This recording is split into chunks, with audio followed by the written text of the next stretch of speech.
नमस्कार, स्वराज एक्सप्रेस के खास प्रोग्राम जनता मांगे जवाब में आपका स्वागत है। आपके साथ मैं हूं एसपी त्रिपाठी। किसी भी गणतांत्रिक देश का सबसे लंबा लिखित संविधान भारत में है, लेकिन यह संविधान अब खतरे में है। दरअसल बीते कुछ दिनों से देश में इस बात की चर्चा जोरों पर है। बार बार लोगों को इस बात का एहसास कराया जा रहा है कि संविधान को खत्म करने की साजिश रची जा रही है, और ऐसा करने वाले कोई और नहीं बल्कि वही राजनीतिक दल है जो कभी सत्ता का हिस्सा रहे या फिर विपक्ष में बैठे। 26 जनवरी 1950 को लागू हुए संविधान के निर्माताओं ने भी शायद ये नहीं सोचा होगा कि महज 75 साल बाद उनका बनाया संविधान खतरे में पड़ जाएगा। लेकिन मौजूदा राजनीतिक दलों ने इसका इतना ढिढोरा पीटा कि ये देश का सबसे बड़ा राजनीतिक मुद्दा बन गया। देश की संसद समेत कई राजनीतिक मंचों पर संविधान के प्रति हाथों में लिए अपने विपक्ष के नेता राहुल गांधी को जरूर देखा हो, जो बार बार संविधान को बीजेपी से खतरा बताकर खुद की पार्टी को संविधान का रक्षक बताने में लगे हैं, और यह सिलसिला आगे रुकने के आसार भी नहीं है। अब खबर है कि मध्य प्रदेश के महू से राहुल गांधी एक नई सियासी यात्रा का आगाज करने जा रहे हैं, जिसका नाम संविधान बचाओ पदयात्रा है। उसके पहले जय बापू, जय भीम, जय संविधान यात्रा जारी है। यानी भारत जोड़ो यात्रा के बाद राहुल अब की बार अपनी यात्रा संविधान बचाओ के नारे के इर्द गिर्द ही रखने जा रहे हैं। लेकिन इससे पहले कि राहुल अपनी यात्रा शुरू करें, मध्य प्रदेश बीजेपी ने इसे काउंटर करने का खाका तैयार कर लिया है। राहुल की इस यात्रा से पहले भारतीय जनता पार्टी प्रदेश भर में 11 से 26 जनवरी तक संविधान गौरव अभियान चलाने जा रही है। यानी कांग्रेस के सियासी एक्शन से पहले बीजेपी का रिएक्शन देखने को मिल रहा। आज हम इसी पर चर्चा करेंगे, लेकिन उससे पहले बात कर लेते हैं छत्तीसगढ़ की, जहां गौ हत्या का एक ताजा मामला सामने आने के बाद बीजेपी और कांग्रेस एक बार फिर आमने सामने है। लेकिन इससे पहले कि हम छत्तीसगढ़ की बात करें, अपने दर्शकों को याद दिला दें कि देश में गौ हत्या कोई नया विषय नहीं है। करीब 58 साल पहले यानी 1966 में गौ हत्या पर प्रतिबंध लगाने की मांग उठी थी। तब दिल्ली में संसद के बाहर जुटी साधु संतों की भीड़ पर सरकार ने गोली तक चलवा दी थी। यह भारतीय इतिहास की एक बड़ी घटना थी, जिसने तत्कालीन प्रधानमंत्री इंदिरा गांधी सरकार के लिए परेशानी खड़ी कर दी थी। खैर, अब बात वर्तमान की, जहां गाय सियासत का एक अहम मुद्दा बन गई है। वैसे गौ तस्करी और गौ हत्या की खबरें ये बताने के लिए काफी है कि देश में गौ कसी अब भी जारी है। दूसरी तरफ गौ रक्षकों की एक फौज भी नजर आने लगी है, जो गाहे बगाहे कानून और अदालतों के इंसाफ से पहले सड़कों पर फैसला करती दिखाई देती है, जिसके नतीजे में देश में मॉब लिंचिंग जैसी घटनाएं भी बढ़ रही हैं, जिसने गौ कसी और गौ तस्करी जैसे मुद्दे और भी गंभीर बना दिया है। आज हम इसी पर चर्चा करेंगे। अपने खास पैनल आज के मुद्दे गौ तस्करी जारी है, सियासत भारी है।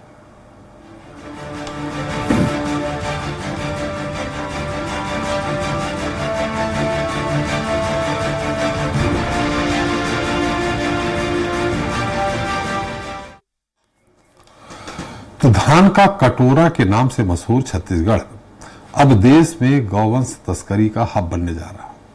यहां से उत्तर प्रदेश, छत्तीसगढ़, उड़ीसा और तेलंगाना के गिरोह गौवंश तस्करी कर रहे हैं।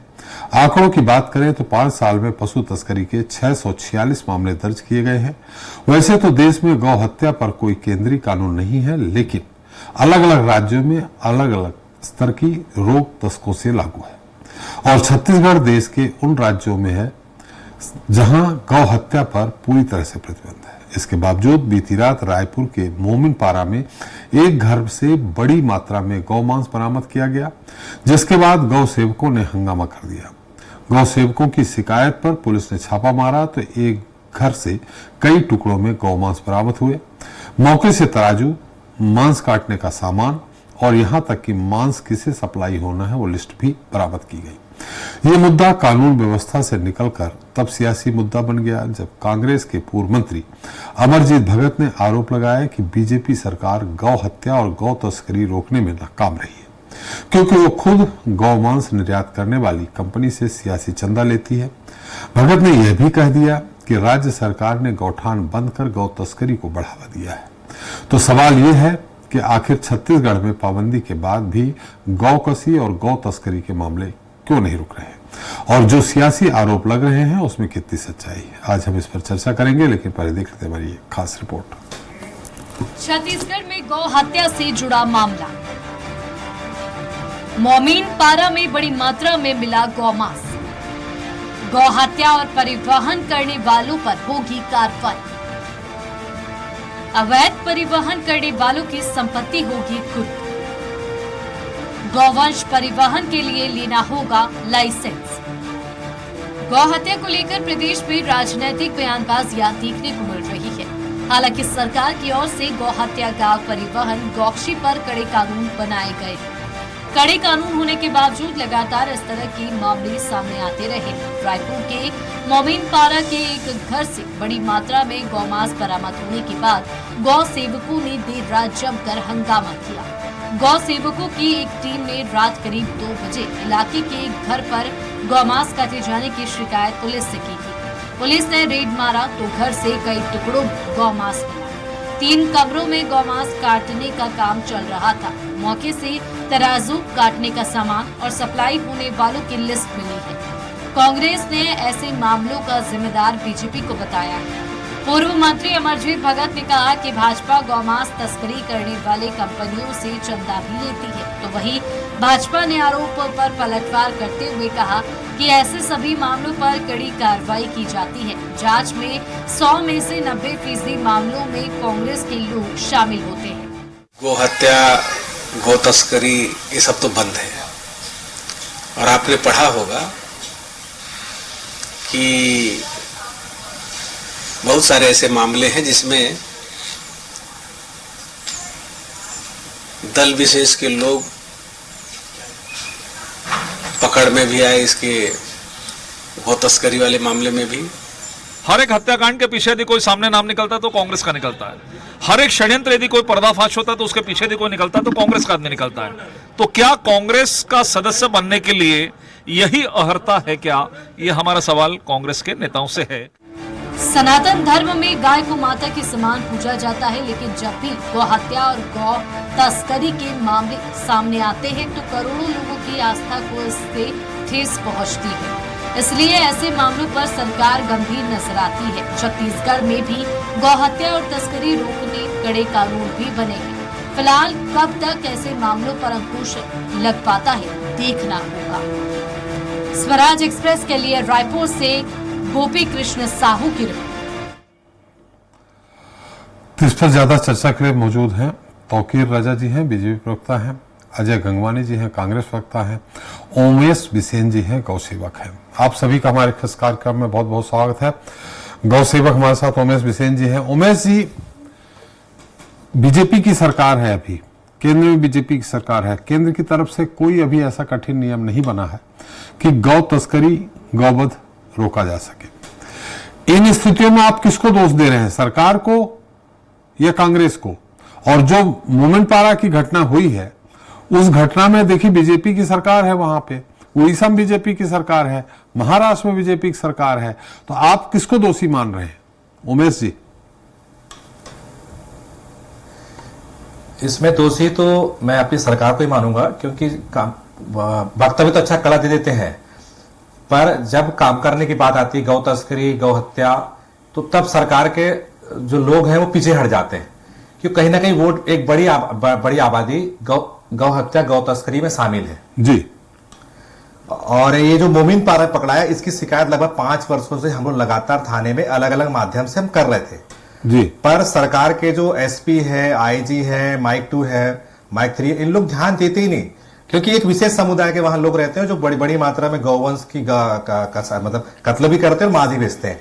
रायपुर के अंदर होटलों से लेके घर घर तक पहुंचाने के लिए जोमेटो के तरीके से काम किया जा रहा है और गौमांस पहुंचा जा रहा है अलग अलग तरीके से जी। ये जानकारी पुलिस के है। जितनी भी तस्करी होती है, गौ हत्या होती है, पुलिस और स्थानीय नेताओं को मालूम होती है और सरकार के लोगों को मालूम होती है, पर कि एक बड़ा जनसमूह गौमांस खाता है, गौमांस का उपयोग करता है, इसलिए सरकार उस चीज को बोलने में उस चीज में काम करने के लिए पीछे हटते हैं। ठीक है, अभी गृह मंत्री जी का बयान आ जाएगा तुरंत में कि बहुत कड़ी कार्रवाई करेंगे, मैं गारंटी दूं 3 महीने में छूट जाएंगे, फिर वही काम उन लोग करेंगे। इसके पहले भी बोरिया में पकड़ाया, मुजगन ने पकड़ाया, हर जगह पकड़ाता है। हर हफ्ते कहने पड़ आता है, सरकार बयान दे देती है फिर भूल जाती है, और जो गौ सेवक काम करते हैं उसको फिर कहीं से प्रेशर करते हैं कि तुम उस क्षेत्र में मत जाओ, उसमें काम मत करो। चाहे वो भाजपा की सरकार हो चाहे कांग्रेस सरकार हो, 15 साल भाजपा की सरकार भी देखे, 5 साल कांग्रेस सरकार भी देखे जी, गौ तस्करी गौ हत्या निरंतर जारी रही है, और आज वर्तमान में जो सरकार है उसके रहते हुए भी जारी है। तो ऐसे में निश्चित तौर पे, चाहे आपने बिल्कुल सही कहा, बीजेपी सरकार हो कांग्रेस सरकार हो, कानून एक जैसा है, और प्रशासन जो कारिंदे हैं, आप बोल रहे हैं कि आप लगातार शिकायत कर रहे हैं एसपी से, एडिशनल एसपी से, सबसे कोई कार्रवाई नहीं हुई, तो दोनों ही सरकारें दोषी रही हैं, आपका कहना है बिसेन साहब? जी बिल्कुल बिल्कुल, दोनों सरकार दोषी, सुनना ही नहीं चाहती।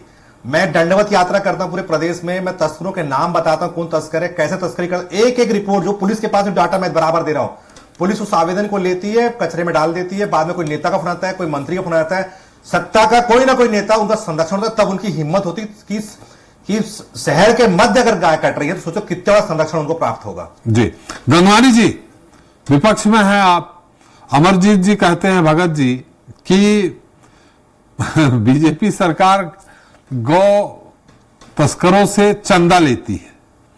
कहां दिख गया कौन से गौ तस्कर से चंदा लेते हुए बीजेपी के लोग? जो उन्होंने आरोप लगाया त्रिपाठी जी, जब चुनावी फंड की बात हो रही थी, जब निर्णय सुप्रीम कोर्ट के निर्णय के बाद स्टेट बैंक ऑफ इंडिया पूरा डिटेल दिया, तो इलेक्टोरल बॉन्ड के रूप में 1000 करोड़ से ज्यादा की रिश्वत ऐसी कंपनी से ली गई थी जिनका मुख्य व्यवसाय जो है गौ मांस का निर्यात करना और चमड़ी और हड्डी का व्यवसाय करना। तो ये भारतीय जनता पार्टी का दोहरा चित्र त्रिपाठी जी स्पष्ट रूप से दिख रहा है। एक तरह हम देखते हैं कभी गाय और गोबर पे, कभी हिंदुत्व के नाम पे, कभी श्री राम मंदिर के नाम पे, कभी हिंदुत्व के नाम पे। ये भारतीय जनता पार्टी का मूल चरित्र है कि वोटों का ध्रुवीकरण किया जाए, व्यक्तिगत स्वार्थ की राजनीति की जाए, अपनी राजनीतिक हितों को साधने का प्रयास किया जाए। देखिए यहाँ पे एक वरिष्ठ पत्रकार बैठे हैं, उन्होंने एक बहुत अच्छी बात कही। देखिए अभी भी मैं जो लगातार वरिष्ठ पत्रकार नहीं है, गौ सेवक हैं, माफी चाह गौ सेवक जी कहे, गौ सेवक जी ने बात कही। मैं इस पूरी घटना का त्रिपाठी सवेरे से मैं मीडिया का क्लिपिंग देख रहा था, वहां के जो स्थानीय लोग थे उनका बयान मैं लगातार सुना था त्रिपाठी जी। वो कह रहे थे पिछले 8-9 महीने से लगातार ये घटना जारी थी। कई बार उन्होंने विरोध किया, संबंधित थाने में शिकायत दर्ज की, लेकिन वहां न थाने में कोई कार्रवाई होती है। दूसरी सबसे महत्वपूर्ण बात है, जिस घर में घटना हुई है त्रिपाठी जी, मात्र 500 मीटर की दूरी पर भारतीय जनता पार्टी के जनप्रतिनिधि का मकान है। तो आज वो जनप्रतिनिधि जो भारतीय जनता पार्टी है, डबल इंजन की शाखा का दावा कर रहे हैं, आप स्वयं एक महत्वपूर्ण पद पे बैठे हैं, आपको वहां के वार्ड के जो मेंबर्स हैं वो शिकायत कर रहे हैं, तो क्या जनप्रतिनिधि का दायित्व नहीं था त्रिपाठी जी कि संबंधित थाने में कार्रवाई का प्रयास किया जाए, उनके द्वारा क्या कोई पहल की गई?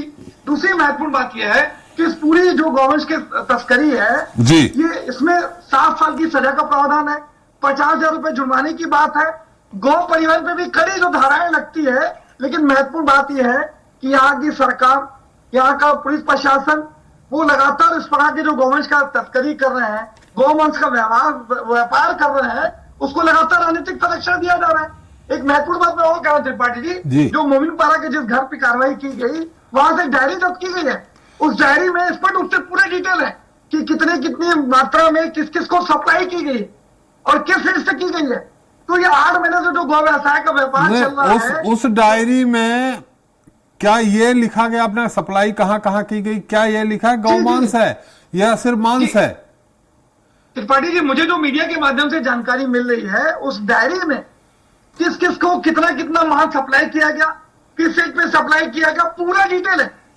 गंगवानी जी, उसमें सिर्फ मांस भी सप्लाई की बात हो सकती, गाय का मांस है ये उसमें नहीं लिखा है, बकरे का भी हो सकता है, जो अलाउ है उसके भी हो सकते हैं ना। त्रिपाठी जी देखिए, देश का कानून और संविधान ये मानता है कि अगर घटना स्थल पे जहां स्पष्ट रूप से प्रमाण मिल रहे हैं त्रिपाठी जी कि गौ की हत्या की जा रही थी, गौ मांस का विक्रय किया जा रहा था, उस अगर कोई डायरी मिल रही है तो जो साक्ष्य और सबूत माने जाते हैं उस घटना से अगर जोड़ के देखा जाएगा तो सीधा सीधा स्पष्ट है। आप वरिष्ठ पत्रकार त्रिपाठी जी, अगर घटनास्थल पे गौ मांस का व्यापार किया जा रहा है, वहां पे जो डायरी मिल रही है तो सीधा तो उसके साथ जोड़ा जाएगा ना। लेकिन उमेश जी ये कह रहे हैं कि भैया आपकी भी 5 साल सरकार देखी, उसमें भी इसी तरह जारी था। देखिए 3 चीजें मैं कहना चाह रहा हूं त्रिपाठी जी। अभी 1 साल से शायद सरकार है, अगर आप अभी के 1 साल के अंदर आप देखिएगा लगभग 1000 से ज्यादा गायों का तस्करी हो रही है। शिमला थाने में कुछ दिन पहले, 2-3 महीने पहले एक गाड़ी का पकड़ाई थी जिसमें 10 से 11 गाय थी, लेकिन सरकार जो है लिफाफा पोती रही, कोई कार्रवाई नहीं करती रही। एक मैं महत्वपूर्ण उदाहरण आपको दे रहा हूं त्रिपाठी जी, 15 साल रमन सरकार रही, या गाय और गोबर पर राजनीति करते हैं, वोटों के ध्रुवीकरण का प्रयास करते हैं। उस 15 सालों में जो मेन गौशालाएं थी, शगुन गौशाला, फूलचंद गौशाला, मयूर गौशाला, कुल मिला के 1678 करोड़ रुपए का अनुदान तत्कालीन रमन सरकार ने किया।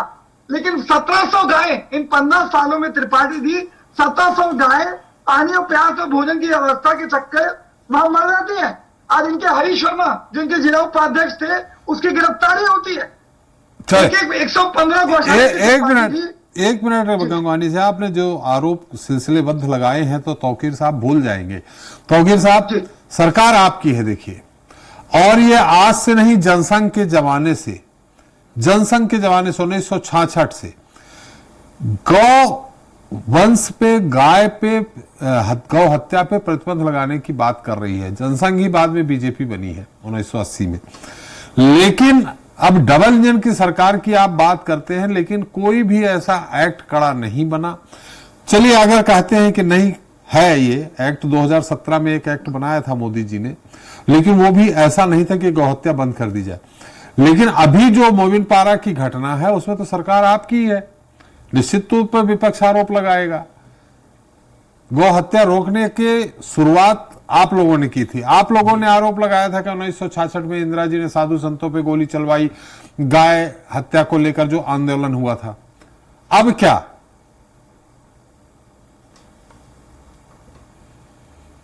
जी, फिर सभी को मेरा नमस्कार। देखिए, ऐसा है कि गौ माता हमारे सनातन धर्म के हिसाब से सबसे ज्यादा पूजनीय है जी, और पूजनीय होने के कारण ये होता है कि किसी भी धर्म की अगर पूजनीय चीज है, उसका अनादर वो कोई भी धर्म का, उस धर्म का व्यक्ति बिल्कुल बर्दाश्त नहीं कर सकता जी। और अगर इस प्रकार से हत्या की जा रही है, और लगभग देखिए ये शुरू हुआ, आप देखेंगे तो 2020-21 में जब कांग्रेस की सरकार थी, तो उस मोहल्ले में ये कांग्रेस के अभी जितने पकड़ाए हैं ये कांग्रेस समर्थित लोग हैं।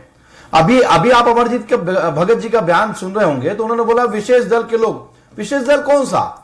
विशेष दल तो सिर्फ आप भी देखें कि अल्पसंख्यक मुस्लिम समुदायों के लिए विशेष दल तो सिर्फ कांग्रेस रह गया, दूसरा नहीं है। और किस मुंह से अजय गंगवार जी बात कर रहे हैं कि भारतीय जनता पार्टी की सरकार है और भारतीय जनता पार्टी की सरकार में सबसे ज्यादा मामले हुए? अरे साहब, अभी विगत 5 वर्षों में जितना ज्यादा गौ माताएं मरी हैं और गौ हत्याएं हुई हैं, वो आपके सरकार का रहते हुआ है। और उसके कारण से कितना ज्यादा सांप्रदायिक माहौल बनते बिगड़ते रहेगा, ये आप भी जानते हैं। और रही बात आप किस मुंह से बात करते हैं साहब, आपने लगता है भूल गए जब निहत्थे साधु गौ माता पर गौ हत्या पे प्रतिबंध लगाने के लिए जब वहां शांतिपूर्वक धरना दे रहे थे, तो इंदिरा गांधी ने गोली चला के मार डाले था। वही तो मैं कह रहा हूं, वही तो 1966 में ये हो गया। बातें करना छोड़ दीजिए, अभी की बात करिए ना। देखिए, वही मैं बात कर रहा हूं, 1966 में ये हो गया। क्यों अभी की बात करें? आप पुरानी बात उखाड़ रहे हो तो बहुत अच्छा। नहीं, और हम उखाड़े तो अभी की बात करें। तौकीर साहब, आपके डीएनए में भ्रष्ट है। अरे तौकीर साहब, मेरी बात तो सुन लीजिए। से बात करते हो तौकीर हमारी साहब, सरकार ने आके इसका प्रतिबंध लगाया, तो हमारी सरकार ने कड़े कानून लगाए। अरे कौन सा कानून आपकी सरकार ने बना दिया? तौकीर साहब, अरे मेरी बात तो सुन लीजिए। गुलजारी लाल नंदा जी जो गृह मंत्री थे तत्कालीन, उनको इस्तीफा देना पड़ा था। वो घटना उनके साथ, उन्होंने, बात सही है कि गोली चलाने का उसमें आज तक ये तय नहीं हुआ कितने साधु संत मरे थे, लेकिन अब तो 1914 के बाद आपकी सरकार है। आपने 2017 में एक कानून बनाया छोटा सा, जिसमें आपने मतलब उनको मारने और उसमें उनकी क्रूएल हत्या करने को लेकर एक आपने कानून बनाया था, prevention 2017, prevention of cruelty to animals, जिसमें ऐसा कुछ नहीं है कि गौ हत्या करने वालों के साथ क्या अपराध तय किया जाएगा। तो आपका अभी दोष है, पुराना 1966 जाने दीजिए, 14 की बात कर लीजिए। बहुत अच्छा प्रश्न त्रिपाठी जी। जो निहत्थे साधु में उसकी बात करा कि उस पर गोलियां चला दी गई थी। और रही बात आज की बात, तो हमने कानून लाया ना।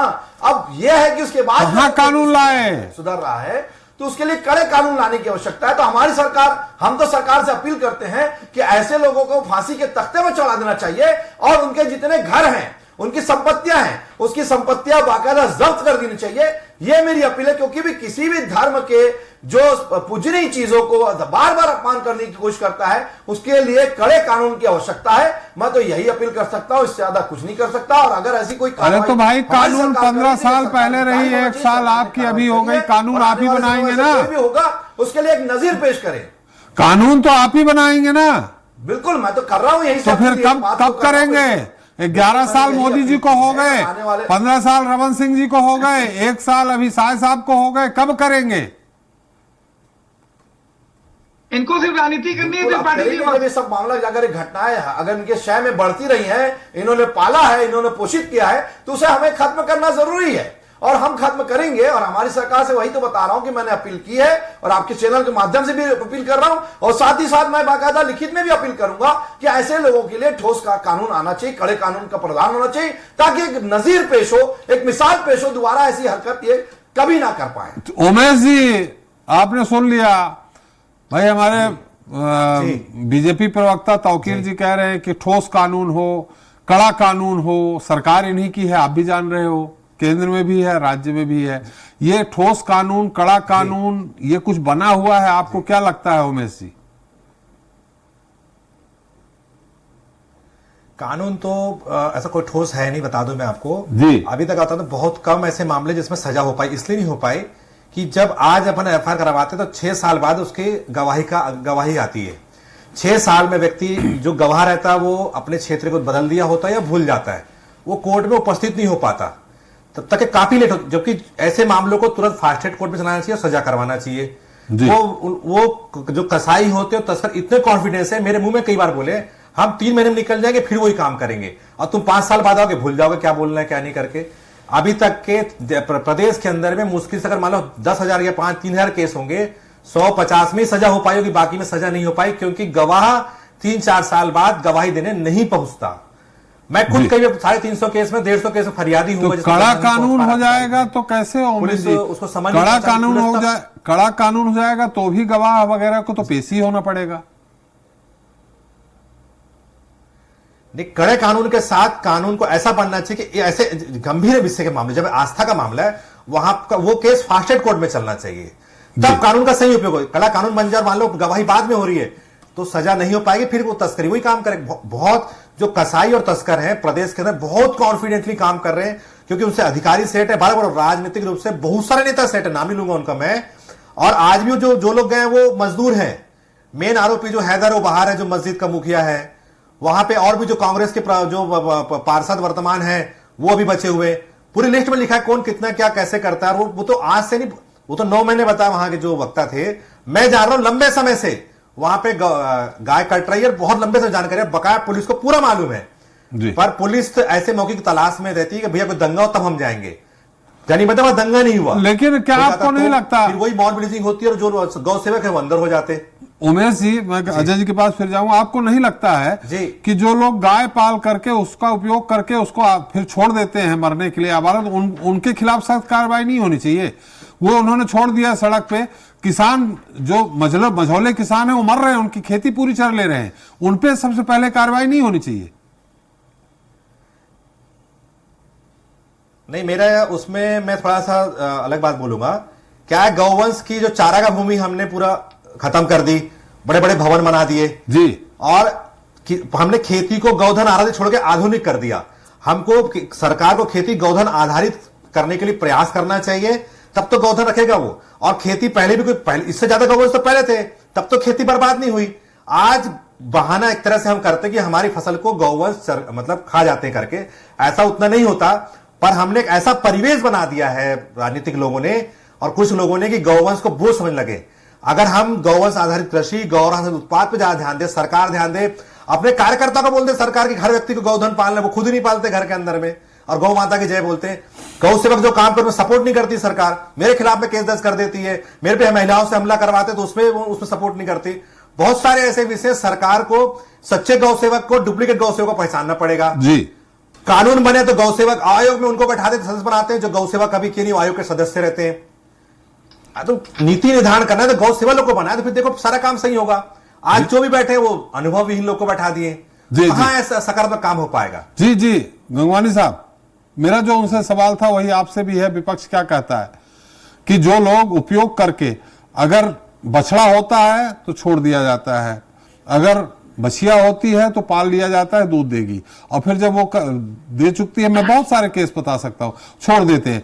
ऐसे में जो सड़क पे मझोले किसान हैं, उनकी क्या स्थिति बनती है आप भी जानते हैं। इसके लिए विशेष प्रायोजन रखना चाहिए ना। थोड़ा संक्षेप में जानना चाहेंगे। जी जी त्रिपाठी जी, आपने बहुत अच्छा प्रश्न उठाया।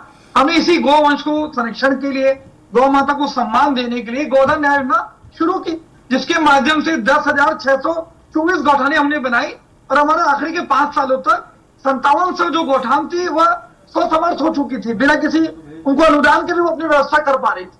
आज उसके माध्यम से लगभग 3,50,000 एकड़ गौवंश के संरक्षण की जमीन हमने अलॉट की। लेकिन भारतीय जनता पार्टी की सरकार लगातार जो गाय और गोबर पर राजनीति करती है, जो धर्मांतर राजनीति करती है, आते ही एक अच्छी योजना जिसकी तारीफ आरएसएस का एक प्रतिनिधि मंडल माननीय भूपेश बघेल से मिलकर करता है कि बहुत अच्छी योजना अपना रहे हैं। माननीय प्रधानमंत्री मोदी जी नीति आयोग की बैठक में उसकी तारीफ करते हैं। जो संसद की कृषि की स्थायी समिति है वो तारीफ करती है, लेकिन क्योंकि भूपेश बघेल को क्रेडिट न मिल जाए आप उस योजना को बंद करते हैं, जिसका नतीजा क्या होता है? लाखों जो पशु है यहाँ के, लगभग 1,70,00,000 ये पशु यहाँ संख्या है, यह सड़कों पे आ जा रहे हैं। जब वो सड़कों पे आ रहे हैं तो गौवंश का जो है तस्करी बढ़ रही है। तो ये दायित्व तो किसका? दूसरी महत्वपूर्ण बात है, आपने मेरे भाजपा के प्रवक्ता मित्र से 3 बार पूछा कि भैया गाय और गोबर पर राजनीति आप करने के लिए तैयार है, 11 साल से आपकी सरकार है केंद्र में, क्या गौवंश के संरक्षण के लिए जो गौ तस्करी हो रही है या गौ मांस और हड्डी का व्यापार हो रहा है, क्या उसके लिए कड़े कानून बनाने की आवश्यकता नहीं है? पहली बात। दूसरी महत्वपूर्ण बात है, सुप्रीम कोर्ट का निर्णय बताना चाह रहा हूं, लगातार ये धर्मांतर में राजनीति करता है त्रिपाठी जी। आज माननीय सुप्रीम कोर्ट ने कहा कि भैया धर्मांतर को रोकने के लिए केंद्रीय संसद में कानून कड़े से कड़ा बनाया जाए, जिसको पूरे देश में लागू किया जाए। चलिए वो मुद्दा अलग है गंगवानी साहब, मुद्दा अलग है, समय कम है, समय कम है, इसलिए तौकीर जी से भी आखिरी का 10 सेकंड नहीं, समय कम है, खत्म हो गया है। तौकीर जी से उत्तर तो ले लूं। तौकीर साहब, बहुत सारी बातें गंगवानी जी ने भी कही, उमेश जी ने भी कही, और वही सवाल आपसे योजना किया। बिल्कुल, मैंने कह दिया कि कड़े कानून की आवश्यकता जरूर है और कड़े कानून बनाएंगे। 7 साल की प्रावधान हमने लाया था, 2017 में कानून बनाए थे, आने वाले समय इसके कड़े कानून आएंगे। और रही बात ये जो बात, अरे गाय के बघेल की सरकार में गौवंश के नाम से कितना भ्रष्टाचार हुआ, गोबर के नाम से भ्रष्टाचार किया, सिर्फ भ्रष्टाचार किया, उसके अलावा कुछ नहीं किया।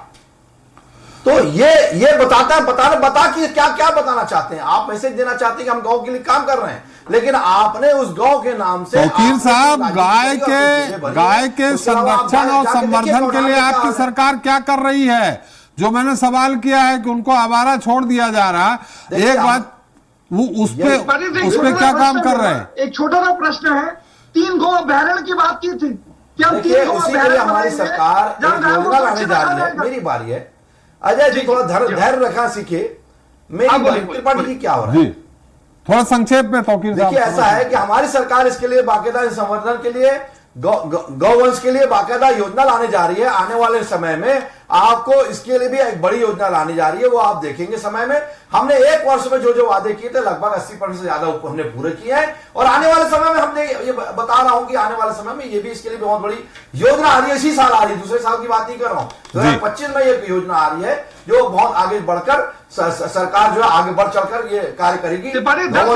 नहीं, समय समाप्त हो गया है भगवानी साहब। तौकीर साहब, उम्मीद है कि आप योजना जो ला रहे हैं, उम्मीद है जो योजना ला रहे हैं, अगली बार जब हम मिलेंगे इसी मुद्दे पे तो आपकी योजना आ चुकी होगी, हम उम्मीद ये करते हैं। हमारा समय भी समाप्त हो गया। तौकीर साहब बहुत बहुत धन्यवाद, अजय जी आपका भी, और उमेश जी आपका भी बहुत बहुत धन्यवाद हमारे साथ चर्चा में शरीक होने के लिए और अपना अमूल्य समय देने के लिए। तो हमने चर्चा की छत्तीसगढ़ में और ये जानने की कोशिश की कि आखिर क्या वजह है कि सरकार की सरकारी कोशिशों के बावजूद प्रदेश में गौ तस्करी के मामले नहीं रुक रहे। छत्तीसगढ़ से लगी महाराष्ट्र और उड़ीसा की सीमा पर अक्सर तस्करी किए जाने वाले गौवंश बरामद होते हैं। कई बार आरोपी पकड़े जाते हैं, कई बार आरोपी फरार हो जाते हैं, तो कई बार गौ रक्षक कानून हाथ में लेकर मौके पर ही कथित इंसाफ करते दिखते हैं। सरकार अलर्ट है, पुलिस भी अलर्ट है। बड़े और कड़े दावे ऊंची आवाज में लगातार किए जा रहे हैं, लेकिन नतीजा वो नहीं मिल रहा जिसकी उम्मीद की जा रही है। बहरहाल ये सवाल है जिस पर जिम्मेदारों को गंभीरता से विचार करने की जरूरत है।